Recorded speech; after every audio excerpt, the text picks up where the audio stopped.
Bars Unlocked, behind the bars. For sure. We got Carl SP.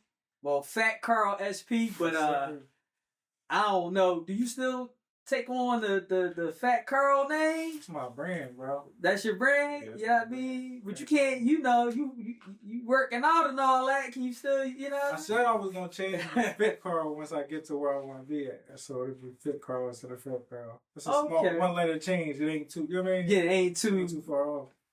It ain't too crazy. So the people want to know, like, how you getting into shape? What are you doing? Like, what's your regimen? What's the secret behind it? No starches, no sugars.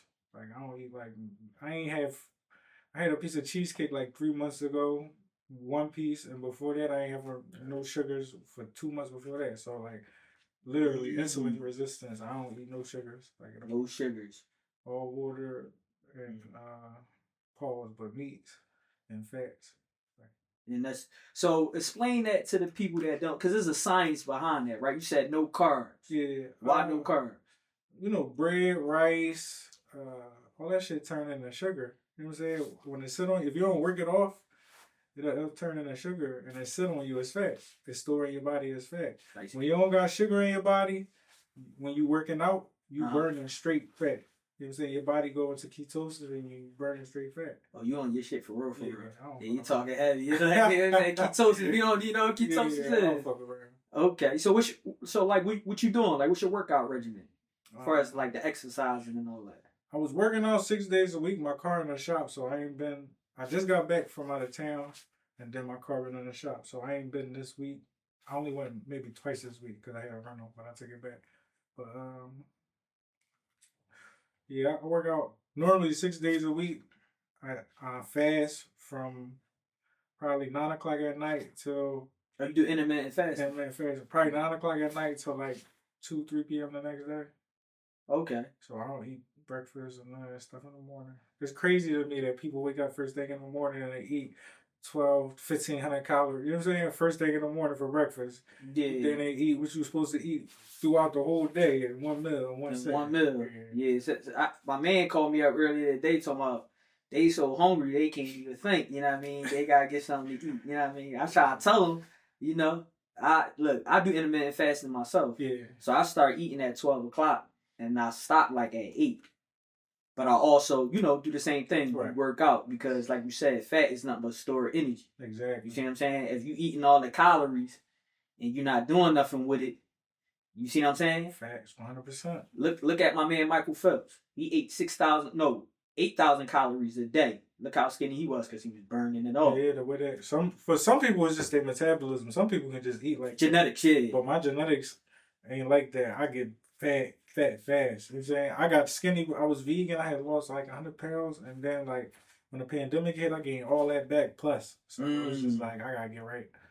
You know what I'm saying? So for anybody that's listening, what's the advice you would give them, like, if they starting their fitness journey? You know what I mean? Get a trainer. Cause you definitely, like I said, I remember, before in the past, and I started seeing your Instagram, and I wasn't like recognizing you at first. I'm like, damn, this car, like, and I'm like, okay, I'm like, damn, bro. So that's a good accomplishment. Like, you on that wave, you know what I mean? Yeah. And as far as the black culture, I mean, to be honest with you, bro, I would tell, my advice to somebody would be get a trainer. Don't just go willy-nilly trying to do shit and you don't know what you're doing, because you basically going to be wasting your time.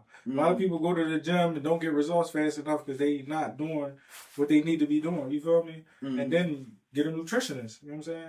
Right. If you don't understand diet, and get a nutritionist. Most of the information that you need, you can find on the internet, but some people, we too lazy to look it up. So if you need help, get a nutritionist, get a trainer. That's true. That'll be my advice. Now let's go to the exercising part, because I seen you was doing deadlifts, and so do you go to what type of gym do you go to? My gym is it CrossFit? No, my gym is a powerlifting gym. Okay. They got everything though, but it's mainly a powerlifting gym. When I started lifting 2 years ago, I was powerlifting, but that was like causing too many aches and pains on my body, so I switched over to like, right now I'm on a bodybuilding program, and it's a lot more intense. This is lighter weights, but a lot more intense. Because I want to look like, I want to chisel up. I want to. Oh, you want to be like defined. I want to model. Real shit. I want to be like. I want to be like one of them Idris Elba niggas that get on. You know what I'm saying? Yeah. One of them Boris Kojo. You know what I'm saying? One of them type guys. Yeah. Like, I want to be in the magazines and girls like, yo, all the bitches want Carl. You know what I'm saying? Yeah. Like, I want to be him. Okay. You definitely on your way towards it though. Yeah. You know what I mean? And then they can see your transformation. Right. And that's going, and I think psychologically and subconsciously, that's going to affect people way more. Hell yeah. Because they going to see, like, you know, some people with good genetics, they ain't got to do too much. Don't got to do too much at all. And you're like, man, you just like that. You was born like that. But for somebody that transition, and they could see that, and they could be like, oh, he work hard for that shit. He work hard for that shit. That shit take a lot. I ain't gonna lie. It take a lot sometimes. Some days I'll be like, yo, I just want some cake. And then I'll be like, no, fuck that shit. Like, I want to look like this more than I want some cake. You feel me? I want to look like this more than I want some juice. Like, fuck all that. So you say it's like 95% mental. Yeah, it's a lot, man. It's a lot. Mentality is like the main part of it, because if you weak, then you gonna fold. Right. That's with anything. And with anything, all aspects. So you've been doing your thing, man, for a while, especially on the barber scene, right? Yeah. So how's that going for you? Cutting hair, I ain't gonna lie. Cutting hair is smooth. Like it's like the perfect thing for me. You know what I'm saying? Like once you develop a consistent clientele, like my every weekers, I'm guaranteed this plus the people I bring in extra. You feel me? So just like break that down for me. So I got people who've been coming to me I've been cutting for 12 years. I got people who've been coming to me for 12 years. You feel me? The whole entire time. Every week on a dime, since they've been coming. Or they start coming to me 8 years ago, they come every week on the dime. You know what I'm saying? And that's guaranteed money every week that I know is coming in. You feel me? So if I know I got these 10 people, I know guaranteed I'm going to make this much money this week. Okay. And then from promotions and all that other stuff, bringing in, that's the extras. You know what I'm saying? So your extras. It's like overtime. Now, with them extras, how many of them become regulars, would you say, if you had to guess? All of them, or? Nah, I'd say probably like 70%. It'd be a few. Some people just like my haircut could be sharper than the next barber's, but he just likes he been going to that barber for 10 years. So it's more like a loyal thing. Yeah, not even a loyal thing. He just liked the way he cut hair better. You feel me? Okay. And it's not even that he might not even be sharper than me. You feel me?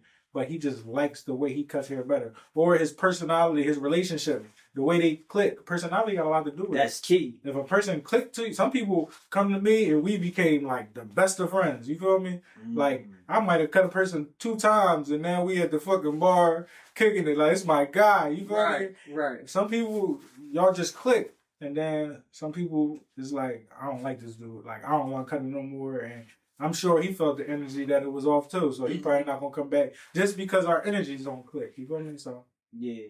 Shit like that. So, would you say that a barber in the community is an importance? Yes. I mean, it's like a to each his own thing, but I think, yeah. Like, a lot of my clients, they look forward to coming and seeing me every week because they don't got no outlets to talk to people. I'm like a therapist, you feel me? Right. They come to me, my advice, they might tell me their whole story. I might not even have no advice. I'm going to be like, damn, that's crazy, bro. But they get the chance to get it out, you feel me? And then it's like a barber-client confidentiality thing where, you know what I'm saying, they know I'm not going to repeat what's going on, you feel me? Like, right. You never hear me repeat. Now, they repeated the shit I said, but I'm never going to repeat like what my client told me, you feel me? How long you been cutting? 12 years.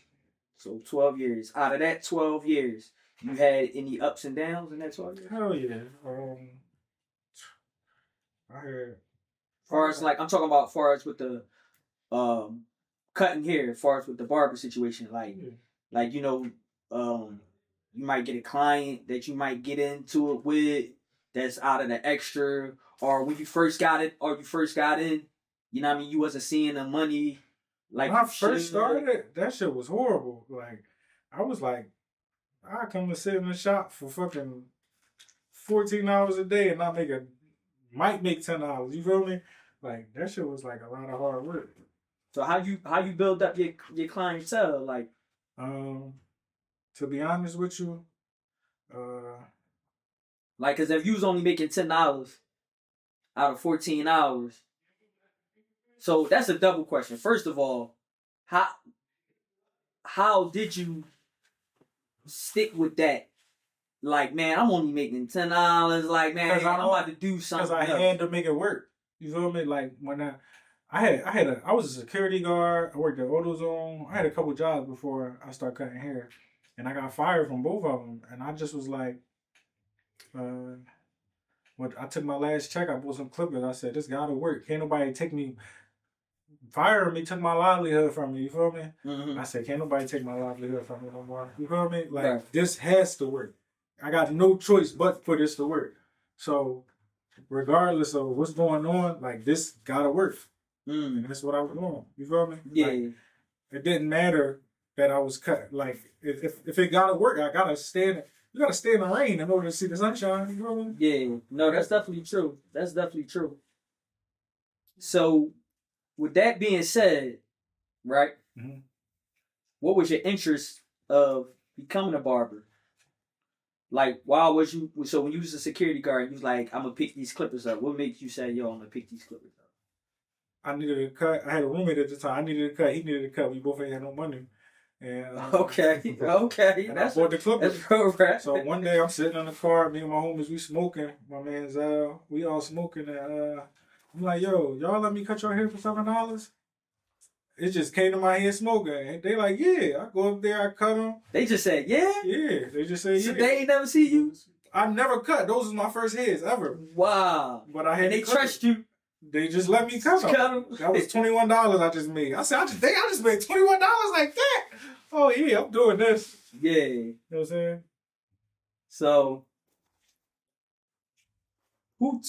so all right, you cut your first heads, right? What was the next step after? Honestly, I had bought everything that I seen like in barbershops that I felt like I was supposed to have. What was that? Razors, mirrors, blow dryers, all that type of shit. I bought every clipper. I bought everything that y'all could think of, and I bought a desk and set my living room up like a barbershop. And then I went on Vistaprint and I made business cards. Okay. They called the Chop Shop, $7 haircuts. And I used to go to, at the time I was living on 15th and Nedro. I used to walk the Broad Island and hand out my business cards at the letouts and shit like that. And I would get a couple people here and there. So it would be like, I had like little $7 cuts.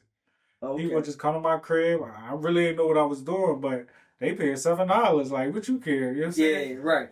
Like, I was winging it. Like, you ever got any feedback from that? From the cut? I was treating people, but people paying $7. $7 people, they like, man, my haircut. That's all I care about. You feel me? Yeah. There's levels to this shit. Yeah. And it definitely is. Cause that remind me, you said $7 haircuts. I remember when the Asian people start coming in and cutting hair for $5. Yeah. But they was like 5 minutes for a joint, like quick, fast, in a hurry, like, you know what I'm saying? And that's what they was doing. So who taught you how to cut? Like once you so you kept practicing, so nobody showed you like repetition. Like little details, anything like that. Once I got nice, like people I used to cut with, like helped me. So you said once you got nice. Yeah, once I was already like known, and like I already had motion, but I wasn't that good. Uptown L, he was like, he kind of like put the stamp on it. Like he like finished it off. Like gave me the last little sauce I needed to be. You know what I'm saying? And you just kept perfecting that. Mm-hmm. Okay. So as far as the city go, you know, you could pop your shit a little bit. You know what I'm saying? Where you rate yourself at in the city? I don't know, bro. I don't pay no attention to other barbers, so I wouldn't know. And that's cool. You don't pay attention to other barbers, but what do the people say? And now I know you read the comments. I know you hear what other people say. Not the barbers, but what do the people say? You ever hear any negative comments? Of course. What they say as far as the negative? Negative comments. Yeah. I be drawing on Instagram, so they be like, yo, I ain't going that boy. He be on some Paul shit. But I be like I bid was like, it be some bid and shit. And like, you know, Philly too tough. Like, it's like, bro, this is fucking entertainment. It's comedy. Like, y'all talking about I'm gay. Bro, you niggas know I ain't gay. You feel me? Like, people like some girl, I had posted a clip the other day on some bid and shit. And some girl was like, yo, take this down. And I wrote her, I'm like, what you mean take this down? She like, I know people that come to you, they literally stop coming to you because of what you post. I said, you know what? I said, I don't care. Like, and then the next day, I showed her, I said, this post literally got 100,000, 200,000 likes, like 200,000 listens. I just got like 16 new cuts from this just today. It's $1,600 added to whatever I was going to make. You feel me? Like, give a fuck about that type of shit. So let's touch on that. And I like that you brought that up. Yeah. You said the city is too tough. Yeah. See what I'm saying? What you mean by that? Like, everything is too Philly just everybody want to be so fake thorough. Like, bro, just be yourself, bro. You don't gotta be like super thorough. Like, if you can laugh at funny shit. Like, if you think something funny, you can laugh. You don't gotta just like niggas want to be so tough because they think the girls like tough. Girls like funny niggas, chilling niggas, silly niggas. I get women, pretty ass women. You feel me? So it's just like I know what girls like, and then they be complaining about y'all weird. You know what girls tell me, they be like, I'm just so comfortable around you. I could be myself, like da da da. I be with niggas, they just feel like they gotta be like tough and da da da. Like just be yourself, just chill, like. And I'll be like, I already know. You know what I'm saying? Like I understand where you coming from because I watch how people be. You feel me? Yeah. Like, people don't be themselves out this job. And I think that's true indeed and important to be yourself. But let's go back to the first statement, right? You said people like to bid in the city. Yeah. Right? But then they want to act tough. Right? Right. So where you say as far as the mental state at? Because is we a bidding city or we go out our way to throw on that characteristic of us, you know? Both. I think that tough shit getting played out though. All that gangster shit, the street shit, that tough shit, that shit getting played out. Why you say that? Cause it's not going nowhere. You see everybody who tough is dead or in jail. You feel me? So people like starting to become themselves. People starting to be themselves. Some people been themselves. Like if you pay attention to the shit that's taking off, it's like regular chilling people. You feel me? Like even like drill music had its run. That shit dead right now. You feel me? Like, mind you, I love drill music. Like, that shit was fire to me. You feel me? And it's because I'm not in the streets and I don't shoot and I like to listen to it and put myself in that zone while the song going. But when the song go off, I'm chilling. But that was for that time period. You feel me? All that shit dying. Yeah. And like I feel like a lot of people who do it and stuff like that, they lost they motion. Keep trying to be on some gangster shit. Like, go back to how you was doing it before you all the drill shit. You feel me? Like, just Philly, we a bidding city and we a too tough city for sure. But the bidding, like, we gonna bid as a city. I ain't gonna hold you. That shit be so funny. But you also gotta have tough skin out this joint. You feel me? That too. You gotta have tough skin, but you don't gotta be a tough guy. You feel me?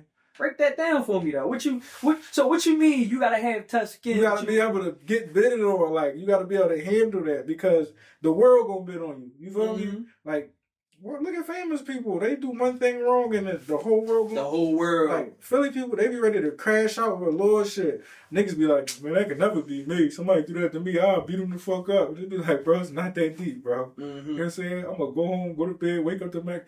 Like shit don't last. Shit lasts for 5 minutes. It's on to the next with social media. On to the next. So fast. You just a topic for right now. Right now. Then they gonna forget about you until somebody else do something. Now they the topic. Somebody else. Shit. Cause, and I think social media play a role in that too because you can say anything you want on social media. It's like a open cage match when you go to social media. Like no rules, you could say whatever you want. Cause ain't nobody gonna actually look in and do all the detailed work to find out who the person is. Right. Then if you do find out this person, he live in Dagestan over in Georgia or something like that. Yeah. Or the fake pages. It's or like fake pages. It's like fake pages write me all the time. You know what I do? Block. Like that shit. I be like, damn, you took all this time to make this fake page write me just for me to literally hit the 3 dots and hit I don't know, cuz I think you be sparring with them. You be messing with them what, too. fake pages? Yeah, like responding to like just fucking with them too. No. You just don't, yeah. As soon as I see some negative shit, I block it. Like I block. If I see negative comments on my shit, I'll block it. You know what I mean? Like I don't fuck around. You just all on. I'm positive. Positivity, right? If you like, why are you like this? Like, why do you want to try to start negative shit in my life? Like, I'm blocking you. I don't play that shit, bro. I love peace. I think people do that too, though, because this is where I can get my rocks off. Man. Yeah. I can't do it in front of you. You see what I'm saying? I can't do nowhere. It's just a place where I can get my rocks off. And that goes according to what you said. That's why you shouldn't take social media and what people say too serious, because it's just like it's like WWE. Right. You know, when you get on here, you know what this hitting for. You know what this is. Right. So I was seeing you hooked up with Kyrie? Kyrie Irving, yeah. Yeah. Oh my God. So how that happened? What's the thing with that? I got a phone call, and it was like, yo, we got somebody we want you to cut. To be honest with you, at the time, I ain't really watch basketball. You feel me?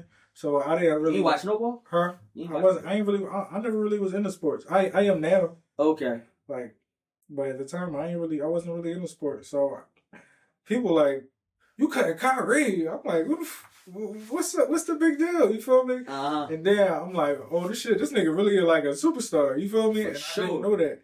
But that's my guy. Like one of the genuinest people you ever meet in your life. One of the most genuine people you ever meet in your life. Great dude. I ain't gonna lie. Like, just naturally great dude. How do you feel about when they in your opinion, when that documentary came out on Amazon, where he was talking about and they try to play it back. You ain't got to discuss it if you don't want to, but he was talking about Hebrew Israelites in Hebrew. I don't know. I just feel like or was people digging in too much on it, just trying to find something because how the temperature was at the time. They don't be feeling him because he's standing on his own too. You feel me? That's one of the biggest things you gotta respect about him. He's his own person. He's his own man. Right. You feel me? Like, when you see this guy, he literally, like, he's a family man. He take care of his family. He's with his family. You feel me? Mm-hmm. Everything is family. You feel me? And like, that's a beautiful thing, especially when you got that much power and money and you can like do what you want. And what's important is like the real important stuff to you. You feel me? That's beautiful. Yeah. You feel me? That's why I feel like I click with him so much, because he's just a natural soul like that. You feel me? Yeah. Just a great person. And I can see it, you know what I mean, energies and vibes, and I can see his vibe. And I also know, you know, just how he handles himself and the stuff that he do talk about. He's an intelligent person. Super. You see what I'm saying?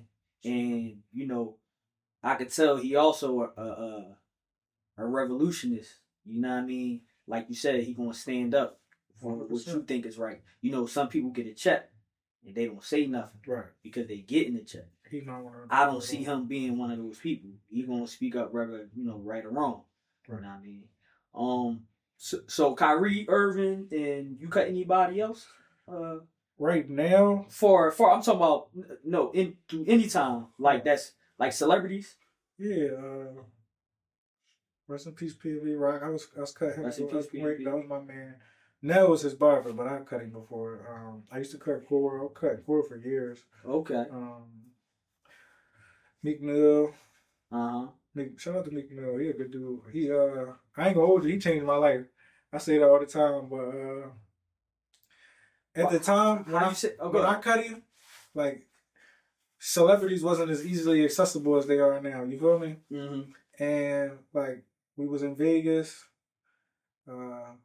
He was like, "Yo, Carl, You got your clippers? I'm like, yeah. He like, come to my room and cut me. I cut him.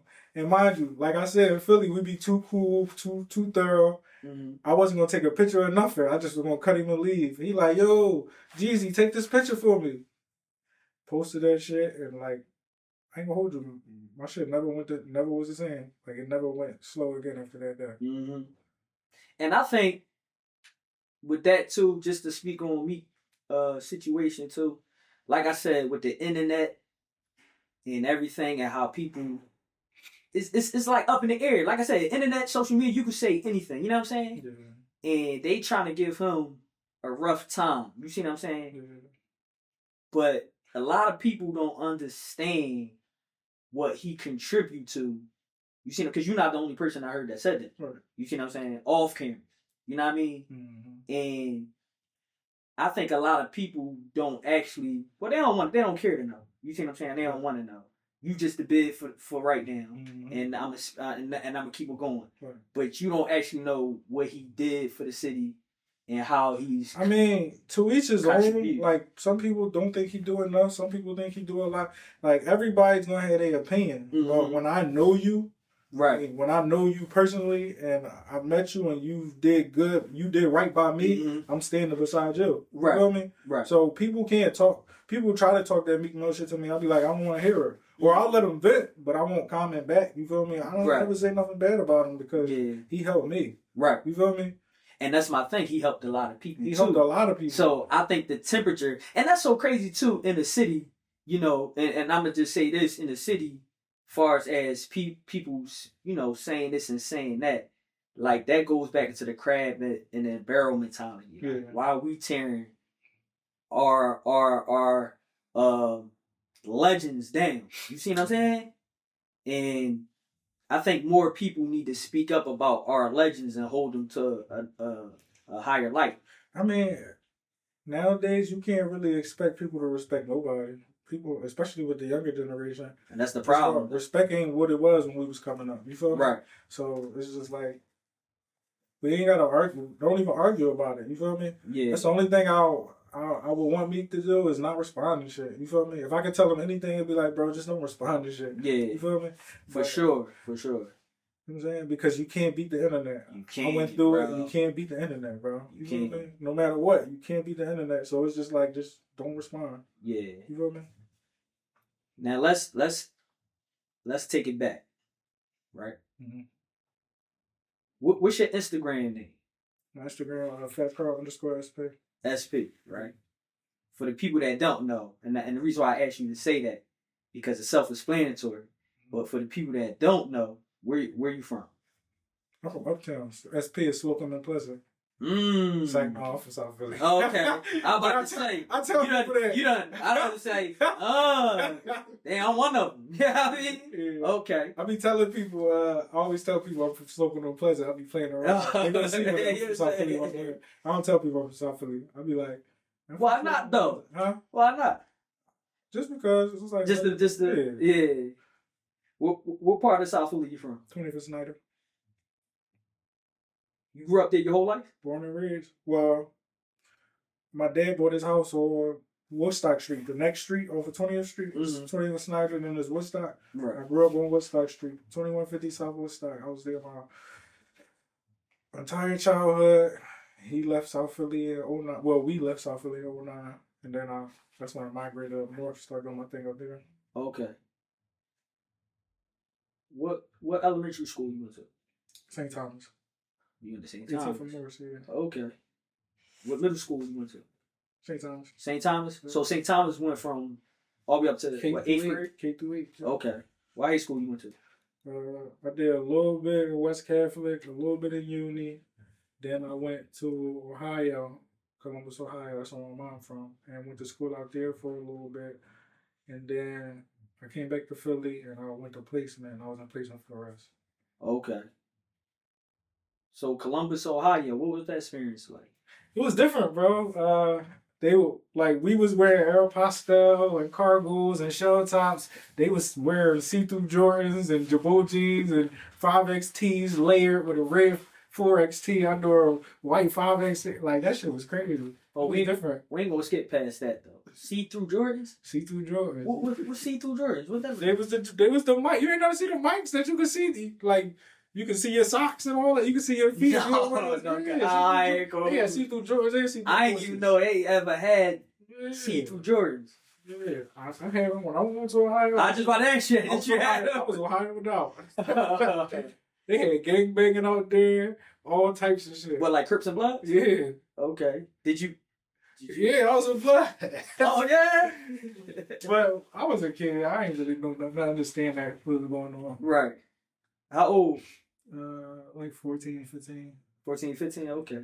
But that's when it's active though. Yeah. Around that 14, 15. Look at these young boys now. That's when it's active. What's the difference between Philly and Ohio? Back then, people just a little better quality. Well, honestly, I don't remember. It was a while. They just outdated a little bit in Ohio. So you saying we move a little bit more we move faster and like faster. I like the Ohio music tastes better, and they had some good women. They had some good ones? Yeah, they had some great women. Don't, cause so what you saying, like Philly, Ohio, you saying Ohio got it? I don't know. You sure, guys? No, it's taping. It'd be different. It'd be different. Like, it depends on what you like. Philly girls is way tougher. Ohio women still women. You feel me? Philly girls be gangster and shit. Like, why the fuck is you so tough too? Like, not only is the niggas tough, but the bitches is tough too. You feel me? Like, chill. Like, chill. I want a lady. Ohio still had ladies, but give me an example. They just was feminine, like girly girls. So what you saying? Like a Philly girl, like can't open up the door for or something, or she look at you crazy? No, like I get in my I'm an R&B boy, so I pick up a little Philly version. They hop in the well. I got some Brett Fires playing. She like, let me get the aux and put on some fucking Lil Durk. Like, bitch, I'm working this shit. In Ohio. Back in Ohio, I was younger in Ohio, but you definitely was going Chris Brown. That's when I was in Ohio. It was Chris Brown first album. We was gonna listen to that. Pretty Ricky, like you definitely gonna like. They was girly girls. Like it was a good time. Like I get that. Like when I go down south, and you know how they said that southern. 100%. My dad from Memphis, so when I go to Memphis, like they got the best women. Out of all of them, they got the best. How many places you been to down south? Down south? Been to Atlanta? Yeah. Yeah. How about North Carolina, South Carolina? Yep. Okay. And you still say Memphis? Memphis. Why you say Memphis? I just love it. I love everything about the Memphis culture. I ain't gonna lie. The music. I love Memphis music. I love how they dance. The Memphis junkin', that shit fire. Oh, what's that? My man that I follow, man, I like his music too. Duck, what's his name? Duck Deuce. Deuce. Yeah, he be doing I forgot the type it's of called thing. Memphis Junkin'. Oh, Memphis Junkin'. Yeah, he be fucking that shit up. Yeah. But I love it, and Memphis got the best food, hands down. That food's so good. Now you talking about barbecue, right? Barbecue. Oh, everything. Everything. On a soul food tip, they got it. Like I don't really eat soul food from Philly. Okay. I heard Kansas got it with the barbecue, but you said Memphis.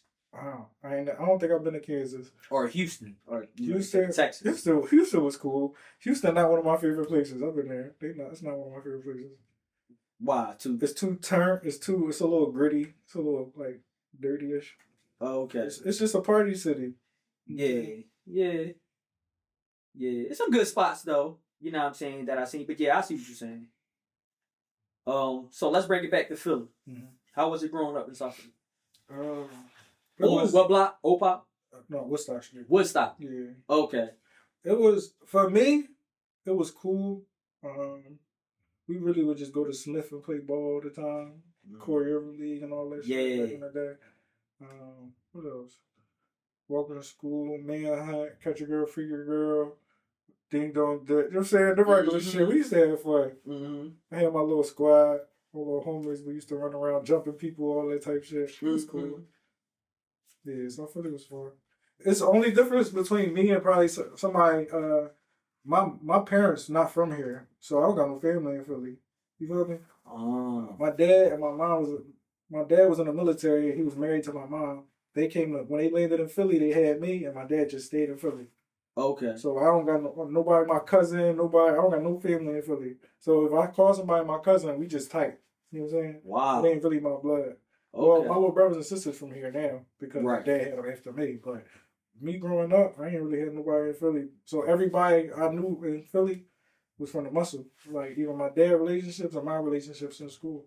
Okay. Mm-hmm. So family reunions and everything like that was outside the That's city. Memphis or Columbus. Who influenced you growing up?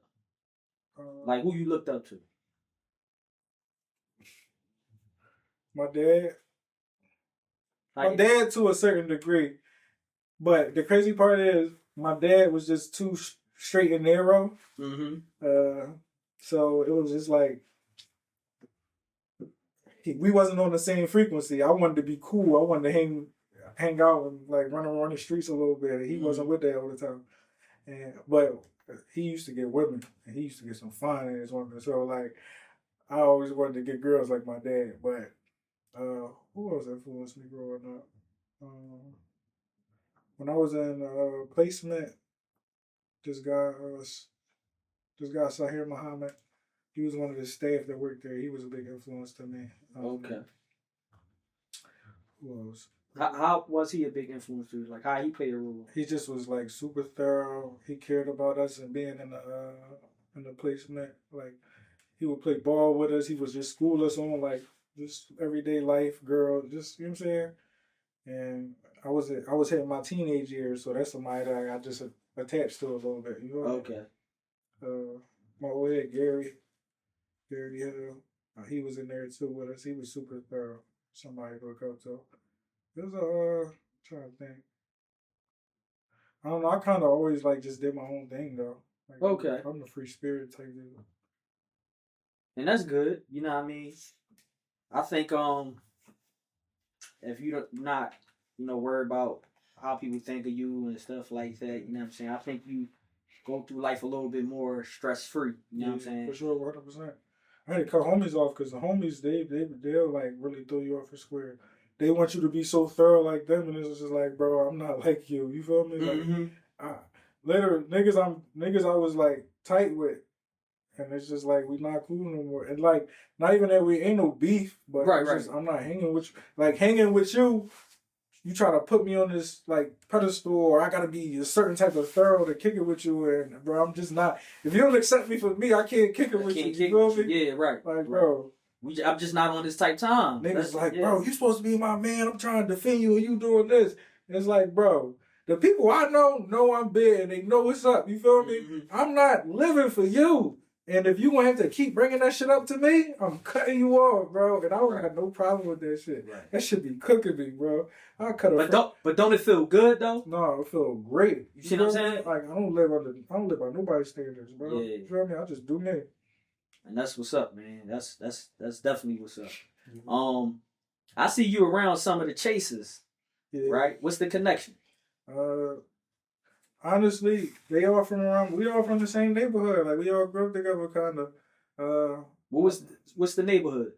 Like around, like the radius. They all from most of the chasers was from across the tracks. But as we got older, they on our side of the tracks now. Everybody played 20th and Jackson, 20th and Snyder. You feel me? Mm-hmm. And that's just all our area. They family. You feel me? Y'all just growing up, just start clicking and connecting. Okay. They all just they family. Now, so when you cutting hair, right? And you might get some young guys that sit in your seat, right? And you might see like they might be going down the wrong path or whatever, right? So do you give them some advice, or do you just? I be trying to go all the time. I be like, you want some weird shit? You want to be a gangster, bro? All these bitches out here, you want to be a gangster? You a fucking clown. Yeah, grinding them up. I be like, if you want your hair cut by me, bro, you gotta chill with all that dumb shit. I'm that type of person. I don't play that. So what do you see from the youngest? What do I be seeing? Yeah, that make you say, make you say something, to make you say, yo, you out of pocket. They just be feeling like they YNs or they gotta be super sturdy and all that. And I be like, yo, bro, just be cool. Go get you some girls and get you some money. Like, you feel me? You gonna die out this joint, bro. You feel me? Like, they be taking life for granted. A lot of kids take life for granted because it just seems like it'll never be you at that age. You feel me? Right. But nowadays, it'll definitely be you at any age. At any age. Right. Do you got anything you would like to say to the youngins? Or somebody or the youngest that want to follow your profession? Like cutting hair? Would you lead them toward that path? Like, y'all see how I'm doing it.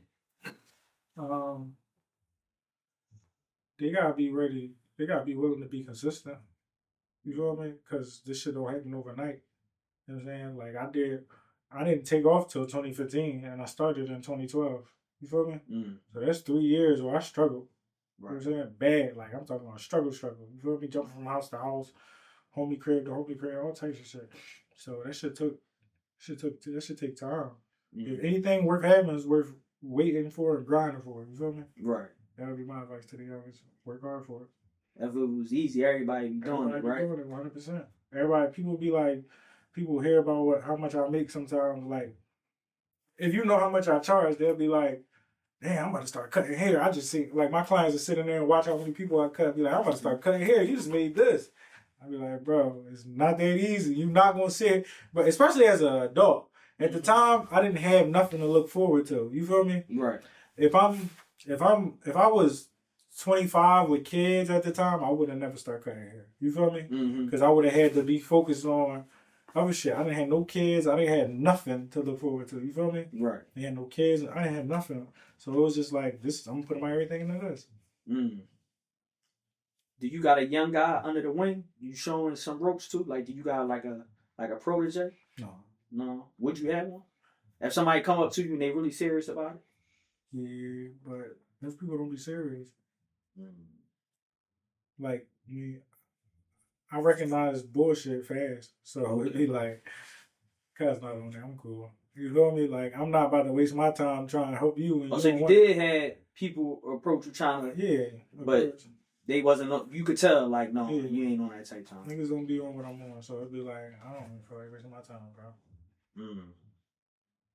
So we got this segment, right? So it's called, just play one word. So I'm going to say one word to you. Whatever comes to your mind, you just say whatever comes to your mind. Gotcha. You ready? Yeah. Philly. Home. South Philly. Home here. Chucks. Alabama.